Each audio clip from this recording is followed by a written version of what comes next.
Sesaat lagi kita akan mengikuti Embun Pagi.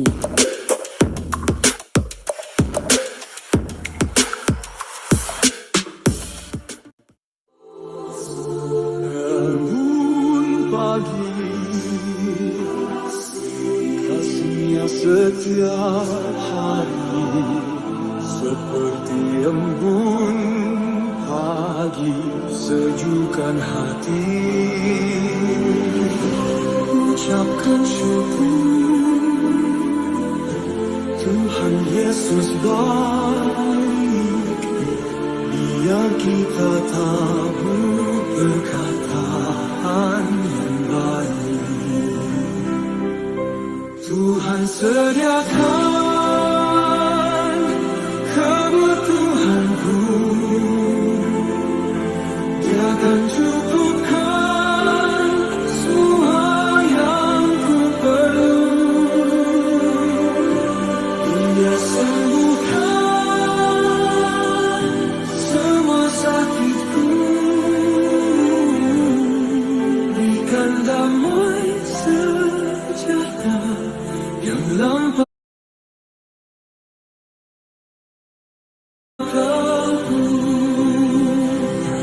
Tuhan buka jalan, pimpin semua langkahku. Ayub 35. Maka berbicaralah Elihu, inikah yang kau anggap adil dan yang kau sebut kebenaranku di hadapan Allah? Kalau engkau bertanya, apakah gunanya bagiku? Apakah kelebihanku bila aku berbuat dosa? Akulah yang akan memberi jawab kepadamu dan kepada sahabat-sahabatmu bersama-sama dengan engkau. Arahkan pandanganmu ke langit dan lihatlah. Perhatikanlah awan-awan yang lebih tinggi daripadamu. Jikalau engkau berbuat dosa, apa yang akan kau lakukan terhadap dia? Kalau pelanggaranmu banyak, apa yang kau buat terhadap dia? Jikalau engkau benar, apakah yang kau berikan kepada dia? Atau apakah yang diterimanya dari tanganmu? Hanya orang seperti engkau yang dirugikan oleh kefasikanmu, dan hanya anak manusia yang diuntungkan oleh kebenaranmu. Orang menjerit oleh banyak penindasan, berteriak minta tolong oleh karena kekerasan orang-orang yang berkuasa. Tetapi orang tidak bertanya, di mana Allah yang membuat aku dan yang memberi nyanyian pujian di waktu malam, yang memberi kita akal budi melebihi bintang di bumi, melebihi binatang di bumi, dan hikmat melebihi burung di udara. Ketika itu orang menjerit, tetapi ia tidak menjawab, oleh karena kecongkakan orang-orang jahat. Sungguh, teriakan yang kosong tidak didengar Allah dan tidak dihiraukan oleh Yang Maha Kuasa. Lebih-lebih lagi kalau engkau berkata bahwa engkau tidak melihat dia, bahwa perkaramu sudah diadukan kepadanya, tetapi masih juga engkau menanti-nantikan dia. Tetapi sekarang, karena murkanya, tidak menghukum, dan ia tidak terlalu memperdulikan pelanggaran. Maka Ayub berbesar mulut dengan sia-sia, banyak bicara tanpa pengertian. Demikian. Kita lanjutkan dari 2 Petrus 2. Sebagaimana nabi-nabi palsu dahulu tampil di tengah-tengah umat Allah, demikian pula di antara kamu akan ada guru-guru palsu. Mereka akan memasukkan pengajaran-pengajaran sesat yang membinasakan. Bahkan mereka akan menyangkal penguasa yang telah menebus mereka. Dan dengan jalan demikian, segera mendatangkan kebinasaan atas diri mereka. Banyak orang akan mengikuti cara hidup mereka yang dikuasai hawa nafsu, dan karena mereka jalan kebenaran akan dihujat. Dan karena serakahnya guru-guru palsu itu akan berusaha mencari untung dari kamu dengan cerita-cerita isapan jempol mereka. Tetapi untuk perbuatan mereka itu, hukuman telah lama tersedia dan kebinasaan tidak akan tertunda. Sebab jikalau Allah tidak menyayangkan malaikat-malaikat yang berbuat dosa, tetapi melemparkan mereka ke dalam neraka, dan dengan demikian menyerahkannya ke dalam gua-gua yang gelap, untuk menyimpan mereka sampai hari penghakiman.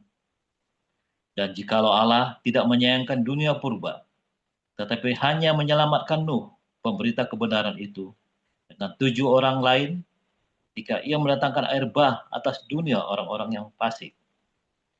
Dan jikalau Allah membinasakan kota Sodom dan Gomora dengan api, dan dengan demikian memusnahkannya dan menjadikannya suatu peringatan untuk mereka yang hidup fasik di masa-masa kemudian. Tetapi ia menyelamatkan Lot, orang yang benar, yang terus-menerus menderita oleh cara hidup orang-orang yang tak mengenal hukum dan yang hanya mengikuti hawa nafsu mereka saja. Sebab orang benar ini tinggal di tengah-tengah mereka dan setiap hari melihat dan mendengar perbuatan-perbuatan mereka yang jahat itu, sehingga jiwanya yang benar tersiksa. Maka nyata bahwa Tuhan tahu menyelamatkan orang-orang saleh dari pencobaan dan tahu menyimpan orang-orang jahat untuk disiksa pada hari penghakiman. Terutama mereka yang menuruti hawa nafsunya karena ingin mencemarkan diri dan yang menghina pemerintahan Allah. Mereka begitu berani dan angkuh sehingga tidak segan-segan menghujat kemuliaan. Padahal malaikat-malaikat sendiri yang sekalipun lebih kuat dan lebih berkuasa daripada mereka tidak memakai kata-kata hujat kalau malaikat-malaikat menuntut hukuman atas mereka di hadapan Allah. Tetapi mereka itu sama dengan hewan yang tidak berakal, sama dengan binatang yang hanya dilarikan untuk ditangkap dan dimusnahkan. Mereka menghujat apa yang tidak mereka ketahui, sehingga oleh perbuatan mereka yang jahat, mereka sendiri akan binasa seperti binatang liar, dan akan mengalami nasib yang buruk sebagai upah kejahatan mereka. Berfoya-foya pada siang hari, mereka anggap kenikmatan. Mereka adalah kotoran dan noda yang mabuk dalam hawa nafsu mereka, kalau mereka duduk makan minum bersama-sama dengan kamu. Maka mata mereka penuh nafsu zina, dan mereka tidak pernah jemu berbuat dosa. Mereka memikat orang-orang yang lemah. Hati mereka telah terlatih dalam keserakahan. Mereka adalah orang-orang yang terkutuk. Oleh karena mereka telah meninggalkan jalan yang benar, maka tersesatlah mereka, lalu mengikuti jalan Bileam, anak Beor, yang suka menerima upah untuk perbuatan-perbuatan yang jahat. Tetapi Bileam beroleh peringatan keras untuk kejahatannya, sebab keledai beban yang bisu berbicara dengan suara manusia dan mencegah kebebalan nabi itu. Guru-guru palsu itu adalah seperti mata air yang kering, seperti kabut yang dihalaukan taufan. Bagi mereka telah tersedia tempat dalam kegelapan yang paling dahsyat. Sebab mereka mengucapkan kata-kata congkak dan hampa dan menggunakan hawa nafsu cabul untuk memikat orang-orang yang baru saja melepaskan diri dari mereka yang hidup dalam kesesatan. Mereka menjanjikan kemerdekaan kepada orang lain, padahal mereka sendiri adalah hamba-hamba kebinasaan. Karena siapa yang dikalahkan orang, ia adalah hamba orang itu. Sebab jika mereka, oleh pengenalan mereka akan Tuhan dan Juru Selamat kita, Yesus Kristus, telah melepaskan diri dari kecemaran-kecemaran dunia, tetapi terlibat lagi di dalamnya, maka akhirnya keadaan mereka lebih buruk daripada yang semula. Karena itu, bagi mereka adalah lebih baik jika mereka tidak pernah mengenal jalan kebenaran daripada mengenalnya, tetapi kemudian berbalik dari perintah kudus yang disampaikan kepada mereka. Bagi mereka cocok apa yang dikatakan peribahasa yang benar ini. Anjing kembali lagi ke muntahnya, dan babi yang mandi kembali lagi ke kubangannya. Demikian firman Tuhan. Di masa-masa yang sulit di padang gurun itu, seringkali orang ateis itu malah justru lebih tahu diri dibanding dengan orang-orang yang percaya Tuhan. Itu tetangga saya ateis Pak, tapi ngutuki Tuhan. Lah, kalau dia ateis ngutukin Tuhan, berarti dia bukan ateis, saudara. Dia berarti percaya Tuhan. Ya. Loh, ya, dia ngutuki Tuhan, berarti kan dia percaya, gimana sih? Iya kan? Kalau dia ateis, ya, apa yang mau dikutukin? Tuhannya tidak ada, mau salahin siapa? Ya kan? Nah, saudara. Orang-orang ateis itu lebih tahu diri. Karena dia tidak akan salahkan Tuhan. Mungkin dia akan salahkan anaknya, salahkan istrinya, salahkan siapanya. Tetapi dia tidak akan salahkan ini gara-gara kamu lahir nih saya sial nih. Ada ya? Ada nggak keluarga-keluarga Kristen? Jangan-jangan kalian lagi. Anakmu lahir kamu bangkrut. Terus kamu kejar tuh anakmu ya. Kamu salahkan katanya bawa sial. Oh hati-hati saudara, kamu salah. Tahun 2008 ya, saya bangkrut pertama kali ya. Bangkrut yang kedua saudara. Bukan bangkrut yang pertama. 2008 Miracle lahir, saudara ya. Itu bangkrut yang kedua, ya. Benar-benar itu saya habis-habisan, saya baru, ya pokoknya habis-habisan lagi itu ya, saudara ya. Terus, saya waktu itu belum pinter, saudara ya, belum lihai, belum jahat juga. Saudara, apa yang terjadi, saudara? Saya ngerti. Saya langsung berkati anak saya, saudara. Miracle ini, makanya namanya Miracle ya. Saya tidak mau anak saya menjadi korban kegoblokannya saya, kebangkrutannya saya, kesombongannya saya, lalu saya salahkan dia, walaupun itu bertepatan dengan lahirnya dia, saudara. Dan saya kasih nama itu Miracle. Saya bernubuat waktu itu ya, saya belum jahat. Saya tidak memanjakan Miracle, tetapi saya berusaha mengerti ada apa dengan ini. Saya justru waspada, saudara ya. Saya justru waspada. Setiap kali ada sesuatu saya berkati dia, saudara. Saudara tahu, setiap kali saya bawa anak ini kemanapun, kalau saya lagi sulit, saudara, pasti ada jalan keluar. Anak ini pembawa sial atau tidak, itu kamu yang mutusin, saudara. Anak itu lahir, lalu kamu sial, gitu ya. Dia bawa sial, kemanapun kamu pergi bawa anak ini bawa sial. Tapi ketika anak ini lahir, kami berkata, saya ngomong, satu-satunya kabar baik tahun ini ya, anak kita lahir Miracle, cantik. Satu-satunya kabar baik. Anak dia pinter, anak dia bergaul, ya, benar-benar masuk mana-mana dia cepat, ya. Setiap kita dalam kesulitan, kita bawa anak ini, orang luluh, saudara, hatinya. Orang luluh hatinya. Setiap kali saya ketemu siapapun dalam tekanan, saya sengaja bawa yang gendong. Deal nego-nego yang gagal, deal yang sulit, jadi beres gara-gara saya bawa Miracle ini. Kasihan ya gini. Oh anakmu lucu banget ya, baik banget ya. Miracle ini manis ya. Jadi kalau kamu melihat dia, kamu akan terpikat hatimu, saudara. Jadi anak ini jadi berkat, dan saya selalu memberkati anak ini. Dan saya tahu ya, saya ada banyak salah, makanya saya berkati anak ini terus ya. Khusus perlindungan malaikat di surga, Jehovah Sebaot, khusus ya, saudara. Saudara, orang ateis lebih tahu diri di padang gurun. Dalam orang ateis nggak melalui padang gurun, setiap hari itu padang gurunnya dia, saudara. Orang ateis itu bukan dia melalui padang gurun terus siap tanda petik, enggak.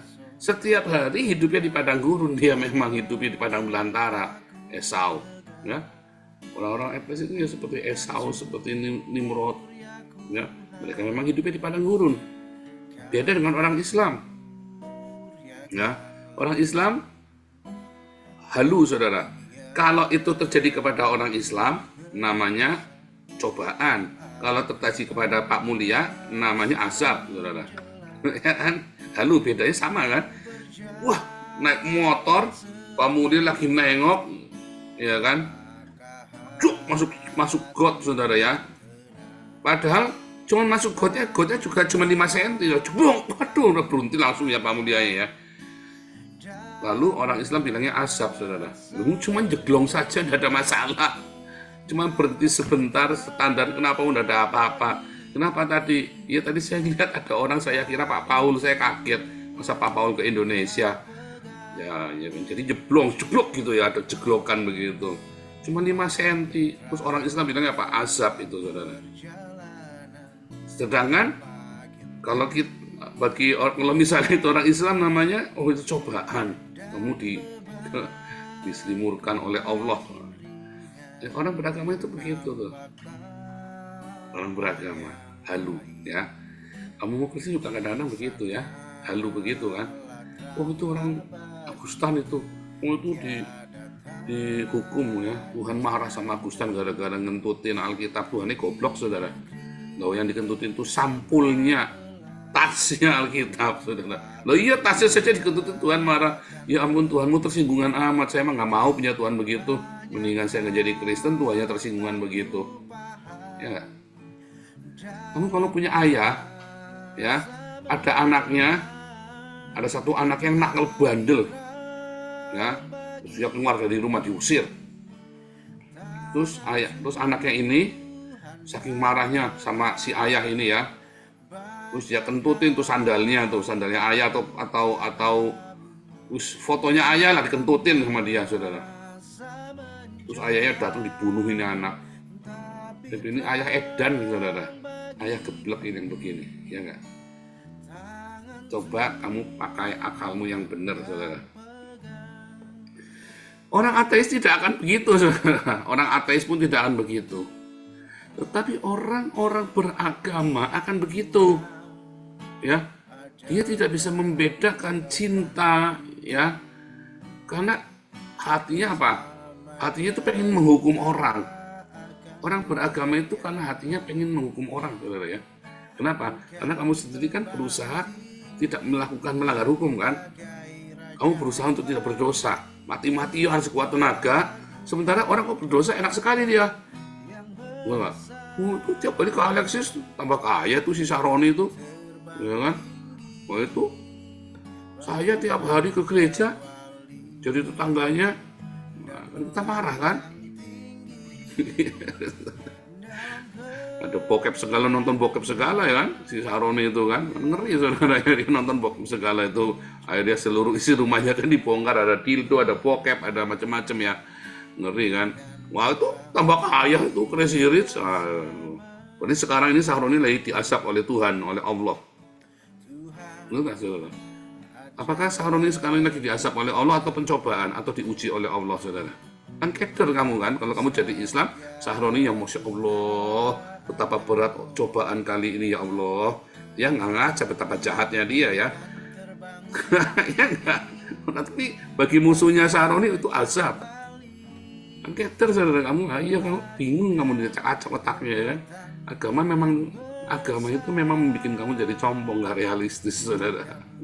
Ya, ini lagi dicobain, enggak, saudara. Apa yang kamu tabur pasti kamu tuai.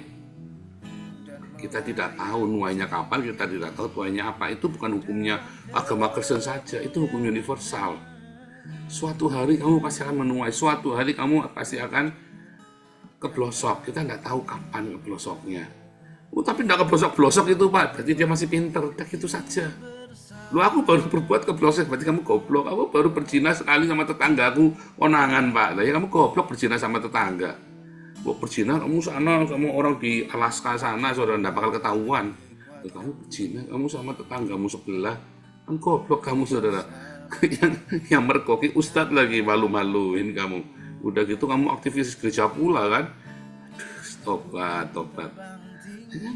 Kan goblok, kamu kalau berzina kamu ke Alaska sana jadi enggak ketahuan. Ya kan? Berzina kamu di rumah tetanggamu digerebek. Kebetulan Pak RT-nya kamu itu ya sama-sama seneng sama perempuan itu. Kamu kan lo saingan sama Pak RT ya kalah, kamu gimana sih? Pak RT kan yang punya RT-nya kamu itu kan, dia pasang mata di mana-mana, CCTV-nya kan ininya ada di rumahnya dia, servernya. Gimana, kamu bodoh juga nih.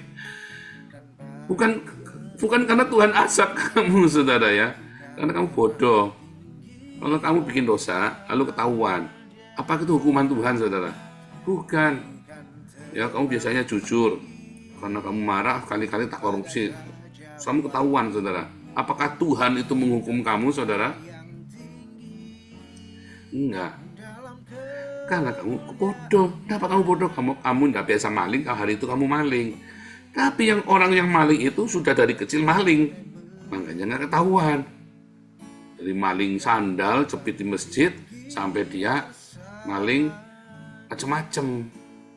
Lah kamu biasanya jujur, sekalinya malingnya ketahuan, jam terbangmu belum tinggi kok. Itu bukan masalah Tuhan mengazab. Masalahnya adalah kamu bodoh.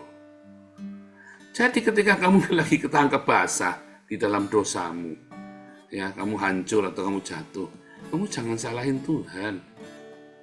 Karena kamu bodoh. Ya. Pak, saya itu cuman kena 400 juta, tapi saya dipenjara 2 tahun, Pak. Lah itu 4 miliar, 8 bulan lepas, Pak. Ya berarti kamu bodoh, kamu kemarin malingnya kurang banyak, saudara. Malah disuruh. Kurang banyak kamu. Kamu pikir ya, kamu korupsi 400 juta, dihukum 2 tahun, kamu membayar hakim berapa, saudara? Kamu membayar polisinya berapa? Dia korupsinya 4 miliar, saudara. Polisinya dikasih 500 juta, hakimnya kasih 500 juta. Hukumannya paling lama 8 bulan itu, saudara, pulang. Iya kan? Itu hukum universal di seluruh dunia begitu. Maling ayam 2 tahun, saudara kamu. Kalau kamu korupsi, ya 10 triliun, kamu nggak boleh pelit, baginya kudu yang banyak. 10 triliun, kamu nikmati 1 triliun saja, yang 9 triliun kamu bagi. Malah diajari tuh, saudara ya. Supaya kamu jangan nyalain Tuhan. Kalau kamu sampai ketangkap polisi, jangan bilang Tuhan menghukum kamu. Itu bukan Tuhan menghukum kamu, Dul. Itu kamu goblok. Ya. Nah iyalah, kamu maling ayam kan goblok. Ya lapar, ya kamu mau lapar, kamu telepon sama embun pagi, rajin embun pagi, kasih makan. Males bangun pagi, Pak. Ya mati aja. Ya mati aja toh. Gimana kamu lagi ada bangun jam 4 kan tidur lagi, tinggal kamu tidur di balik, kamu juga enggak kerja siang. Ya. Nanti jam 6 sore bangun ikut demo. Demo sekarang udah ada yang nggak ada yang ngasih nasi bungkus kan. Tapi kan bisa jarak rumahnya Saroni itu kamu. Hati kamu ditembak kamu sama ya ini tembak ya, cetak jedor ya, saudara ya. Saya kan sudah bilang cetak jedor nanti. Kalian jangan ikutan demo udah. Kalau kurang makan kamu telepon embun pagi ya. Jangan ikutan penjara. Itu bukan milikmu. Itu milik saya, Pak. Kapan kamu bayar pajak ya, Dul? Kamu enggak pernah bayar pajak, kok miliknya saya. Tapi dikorupsi Pak uang saya. Kapan kamu bayar pajaknya? Itu punyanya Eka Cipta, itu punyanya James Riyadi itu yang dikorupsi sama dia itu loh, saudara. Itu ya. Orang ateis itu lebih logik, lebih realistis, saudara. Makanya dalam komunitas kita belajar ya, kita nggak terlalu klinik mistis-mistis. Coba gunakan akal sehatmu ketika kamu percaya kepada Tuhan. Logika iman itu selalu lurus, saudara ya. Kalau logika imanmu itu bertentangan, itu berarti kamu halu, saudara. Kamu katanya percaya Tuhan Yesus, bangun tidur kamu habis berdoa, yang kamu pikirkan, saya hari ini mau utang sama siapa? Tuhan, tolong Tuhan luluhkan hatinya itu Pak si hutang itu Tuhan, supaya bunganya jangan banyak-banyak. Compong kamu, saudara. Lawang kamu katanya beriman pada Yesus, kamu berdoa supaya itu rentenir kasih bunganya jangan tinggi-tinggi. Kamu otaknya nggak dipakai itu namanya, saudara. Kan harusnya kamu bilang, Tuhan, hari ini aku nggak punya uang. Tuhan bilang nggak boleh utang. Kalau aku nggak mau utang, ya sudah Tuhan, berarti harus ada uang yang aku butuhkan, atau ada jalan keluar untuk hari ini bisa bayar sekolah anakku ini, Tuhan. Bukannya kamu berdoa, Tuhan, saya mau tolong lembutkan, oh malaikat Tuhan, perangi semua roh pelit, roh kikir dari hati Pak Simar Mata di dalam nama Tuhan Yesus. Wah, ditengking, saudara ya, supaya boleh ngutang. Kan combong kamu, saudara. Itu logika imanmu tuh tidak berbanding lurus itu namanya. Ya. Nah, kamu coba yang saya ngomong, kalau kamu kepepet jangan ngutang. Kamu berdoa, Tuhan Yesus, tolong Tuhan. Tuhan Jehovah Jireh, aku nggak mau utang hari ini. Kalau sampai nggak ada uang, Tuhan, kehendakmu yang jadi, apapun aku percaya. Des, nggak punya duit, saudara. Anakmu nggak bisa bayar sekolah, nggak boleh ikut ujian. Kamu tenang saja, saudara. Kamu tenang saja.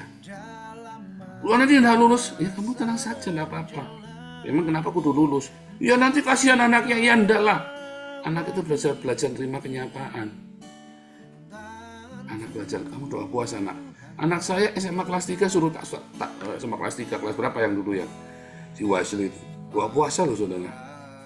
SMA kelas 3 ya, dia belajar doa puasa. SMA kelas 3 dia doa puasa buat bisa ke Eropa. Sekarang anak saya itu saya bilang, kamu itu ya cum laude nilainya, kamu bisa kuliah, bisa cum laude, kamu bisa macam-macam hari ini, bisa semua itu karena kamu doa puasa, bukan karena kamu pinter, bukan karena kamu hebat. Itu beneran, saudara ya. Anak saya si Wais itu sama saya itu IQ-nya tinggi saya, tetapi dia lebih beruntung dari saya. Itu yang paling penting, saudara.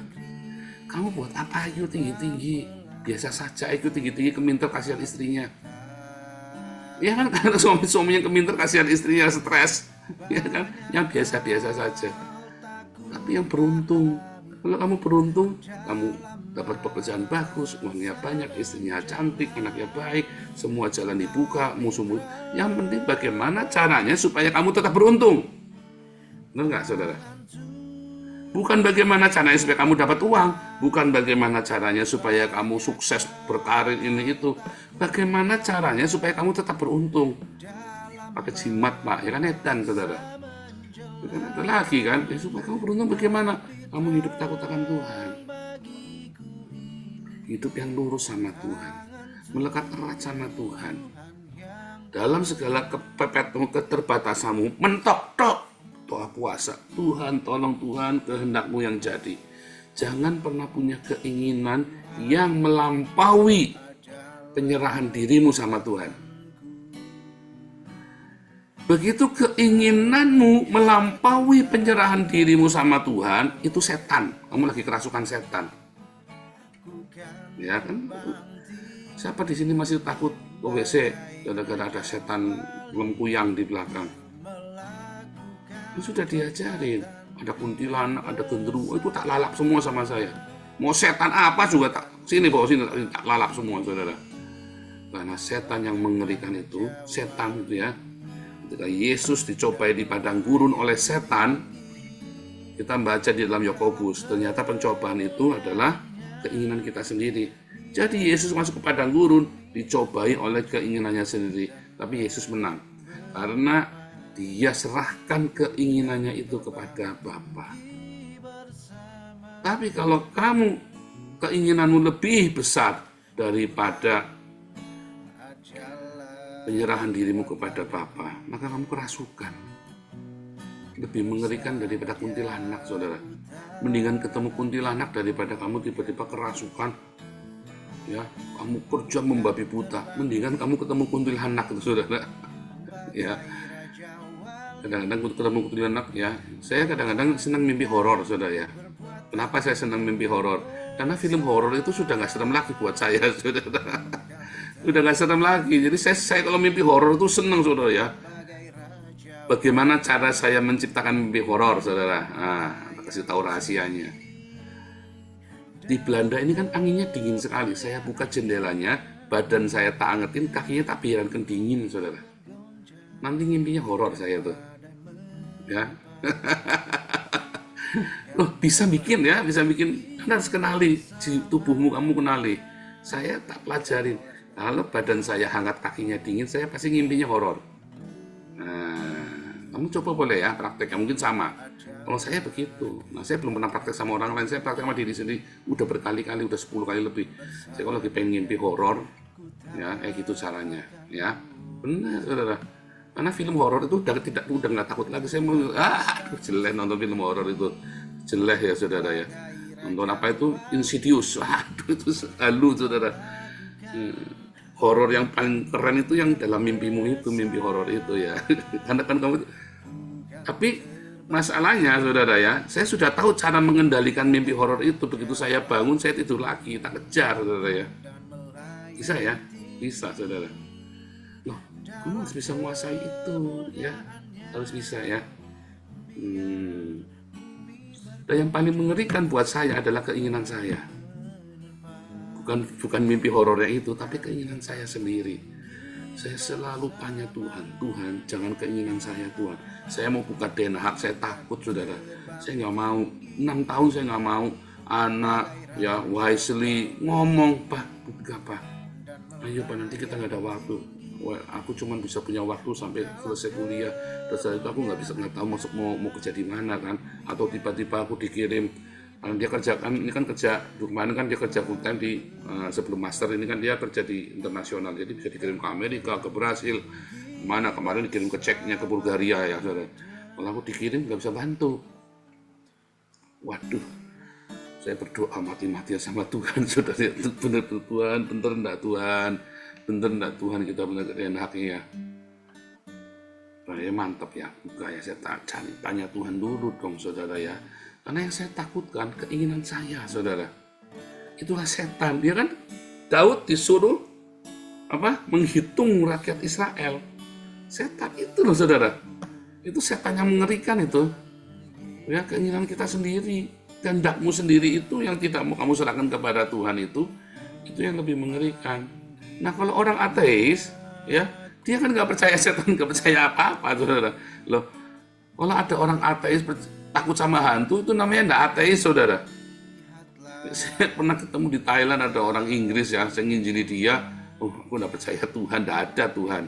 Terus dia cerita waktu di Thailand, waktu pertama kali masuk Thailand, pintunya bisa buka tutup, ada bayangan-bayangan. Apakah itu penuh? Katanya orang itu penunggunya itu ya. Saya itu sampai takut sekali. Lalu saya bilang, Mister, kok kamu bisa lebih takut sama hantu daripada sama Tuhan, Mister? Ini compong ini saudara. Ya, karena orang itu takut dengan sesuatu yang dia tidak ketahui. Ya. Jadi saudara ya, di padang gurun ini, ya, nanti setelah membahas kitab Ayub kita masuk ke tanah perjanjian ya. Kita selesaikan Ayub cerita tentang padang gurun. Kita kulitin habis-habisan, pasir-pasirnya, jenis pasirnya apa nanti kita kuliti saudara ya. Jenis-jenisnya. Di padang gurun itu, ya, ketika ada terjadi banyak hal yang tidak mengenakan, itu bukan Tuhan, saudara. Kamu nggak bisa salahkan Tuhan. Itu hanya ilusimu. Itu hanya ilusimu. Beneran, saudara, itu hanya ilusimu. Responmu itu yang real, yang nyata. Ya. Ketika kamu berkata percaya Tuhan, maka kamu harus logika itu kudu lurus tuh. Ya, logika imanmu harus yang lurus, yang linear. Jangan kamu percaya Tuhan tapi cari utangan. Jangan kamu percaya Tuhan tapi terus kamu kalah panik, namanya tidak percaya. Jangan kamu bilang kamu percaya Tuhan tapi kamu tidak mau serahkan khawatirmu kepada Tuhan. Masih khawatir terus, namanya kamu tidak percaya. Bandel sih kamu. Udah dibilangin suruh percaya malah khawatir. Udah disuruh bilang percaya malah gelagapan sana sini, nggak punya pegangan. Percaya ya percaya, tapi aku rasanya bimbang. Bukan perasaan, iman itu bukan perasaan, tindakanmu lah. Itulah yang nyata, tindakanmu itulah yang disebut dengan iman. Iman itu bukan merasa beriman, saudara. Kalau kamu iman itu merasa beriman, ya, berarti kamu sakit jiwa. Sama seperti Pak Mulia, saya tanya, Pak Mulia, Pak ini laki-laki atau perempuan? Pak. Kemarin aku rasa kemarin laki-laki Pak, tapi hari ini aku goyah Pak. Netan saudara, ditanya kamu laki-laki perempuan? Kemarin aku yakin sekali Pak, ini laki-laki Pak. Hari ini aku goyah Pak. Nah itu sama itu. Iya kan? Dari mana kita tahu kita beriman? Dari tindakan kita, bukan dari rasanya. Sungguh saudara, itu yang bikin kamu tuh kacau tuh. Kamu tidak bisa membedakan. Kamu diajari iman itu yang seperti itu, yang rasa-rasanya. Perasaan damai sejahtera, perasaan dikuatkan, perasaan diteguhkan. Tidak begitu, saudara. Iman itu bukan perasaan. Kalau kamu menopause, ya perasaanmu goyang-goyang. Kamu tidak merasakan hadirat Tuhan. Ya kan? Caranya bagaimana supaya kamu bisa merasakan hadirat Tuhan? Terus, kamu harus punya uang yang banyak, saudara. Kayak Pak Mulia ini begitu punya 1 miliar di rekeningnya, rasanya hadirat Tuhan, kuasa Tuhan menyertai ya Pak. Kalau punya 1 miliar nih, Biasanya tabungannya cuma 1 juta, 10 juta, tiba-tiba 1 miliar mengendap di rekening. Wah, luar biasa. Jalan dongak, saudara. Rasanya semua setan pun takut sama Pak Mulia. Benar nggak, Pak? Oh, Anda cuci benar nggak? Iya, jujur aja, saudara. Saya punya uang 1 miliar di tabungan, rasanya bahkan Putin aja takut sama saya. Iya nggak? Presiden Putin aja takut sama saya, saudara. Rasanya. Kan perasaan boleh-boleh saja. Nah, makanya jangan dirasa-rasa. Iman itu adalah sebuah tindakanmu yang nyata. Kalau perasaan itu ya, itu setan tuh, saudara. Dia bikin kamu begitu tuh, goyang. Jangan dirasa. Bertindak saja, jalan. Ya, siapa sih yang ngajarin kamu iman pakai perasaan? Nah, yang ngajarin itu pasti pasti Rinto itu. Iya kan? Tampang mah kayak Rambo gitu kan, kayak saya tampangnya Rambo, hatinya Rinto, saudara. Kan repot, saudara. Hello Kitty lagi, tatonya Hello Kitty lagi. Iman itu bukan perasaanmu, ya. Kamu lagi punya duit ya rasanya paling hebat, saudara. Kamu lagi nggak punya duit serupiah pun rasanya kamu, rasanya kamu yang apa ini, bingung. Untuk membombastis perasaanmu, ini prinsip. Pakai prinsipmu yang nggak ngawur itu. Jangan, saudara. Mengasihi, mengampuni, memberkati, itu real. Itu real. Jalan, hadapi. Itu real responmu. Kamu difitnah, boleh marah, tapi jangan marah-marah, stop. Ini kurang ajar nih, sebuah tak biadab satu nih. Saya bisa marah, saudara, ya. Tapi udah selesai, nggak apa-apa. Jangan diterusin. Namanya orang kaget, fitnah saya kurang ajar, buat tak biadab satu ini. Malah fitnah lagi. Nah, boleh kamu kaget, ya, namanya kaget, tapi stop. Jangan kamu hanyut, respon itu yang benar, ya. Tapi gara-gara saya sering difitnah itu tadi ya, saudara, ya. Gara-gara difitnah itu, ya, satu demi satu masalah saya selesai. Di dalam masalah-masalah itu saya jadi tahu, ya, banyak hal yang baik. Makanya saya bilang sama Marcel kemarin, 2026 ini kita panen, Marcel. Saya bilang sama Ana sama Wisely, kenapa tahun ini kita berat sekali? Ya berat, kita lagi nyoba kok, kita baru ngerintis, baru mulai setahun. Kamu kok mau enak, kan kita sudah tahu kan, Papa sudah ngomong sama kamu, ini berat sekali, kamu sanggup nggak? Ya tapi asal Papa jangan marah-marah, pasti marah-marah. Saya bilang pasti marah-marah. Kamu tahu Papa ini temper. Waktu saya mau rilis Den Haag, saudara, saya janjian sama anak saya sama istri saya. Ini nanti berat sekali loh, stres sekali loh, kamu nanti akan tertekan. Ya tapi Papa jangan marah-marah, pasti marah-marah saya. Karena saya memang temper, kalau ditekan ya marah keluarnya. Ya, tapi tidak semarah itu ya, saudara, ya, karena sudah dirubah sama Tuhan setiap hari. Karakter itu ditekan saya, bukan ditekan, soalnya diarahkan, karakter itu dibelokkan, ya. Jadi saudara, di padang gurun ini kamu jangan salahkan siapa-siapa, ya. Tapi responilah yang benar. Jangan cari siapa salah, jangan menghujat Tuhan, nggak usah sok-sokan nantangin Tuhan. Jalanin saja, ikuti, saudara, nikmati. Selesai kok, nanti selesai. Pokoknya tiap bangun lilir bilang terima kasih Yesus, Yesus terima kasih atas anugerahmu buat hidupku sekarang. Ku mau selamanya, ya, selalu bersyukur, ya, saudara, ya. Bilang begitu ngelilir, ya, bilang Yesus engkau baik. Begitu kau bangun khawatir, Jehovah Jireh, Jehovah Syama, Jehovah Nisi, Tuhan sembuhkan aku, Tuhan berikan damai, gitu ya. Jangan ada satu keluhan pun dari mulutmu. Tiba-tiba kamu di padang gurun. Tuhan Yesus memberkati.